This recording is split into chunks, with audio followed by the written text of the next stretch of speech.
সূর্য পূর্ব দিক থেকে উঠার সময় পাবে না, পশ্চিম দিক থেকে উঠা শুরু হয়ে যাবে সূর্য।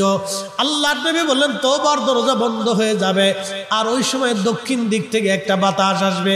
সমস্ত ঈমানদার সেই দিন মারা যাবে, কোনো ঈমানদার আর থাকবে না। আল্লাহকে আল্লাহ বলে ডাক দেওয়ার মতো কেউ থাকবে না। আল্লাহ ইসরাফিলকে বলবেন, ইসরাফিল সিংহায় ফুঁক দাও। আল্লাহর এই ফেরেশতা সিংহা হাতে নিয়ে মুখের কাছে নিয়ে আল্লাহর আরশে আল্লাহর দিকে তাকায় থাকে। একটা সেকেন্ডের জন্য এদিক আর ওদিক করে না। কখন রব হুকুম দিবে সিংহায় ফুৎকার দেওয়ার জন্যে, যখন সিংহায় ফুৎকার দিবে, কুরআন বলতেছে ইদাস সামাউল ফাতারাত, আকাশ ভেঙ্গে ভেঙ্গে ভেঙ্গে ভেঙ্গে পড়তে থাকবে। ওয়া ইদাল কাওয়াকিবু তাসারাত, সমগ্র নক্ষত্রগুলি ভেঙ্গে ভেঙ্গে ভেঙ্গে ভেঙ্গে পড়তে থাকবে। ওয়া ইদাল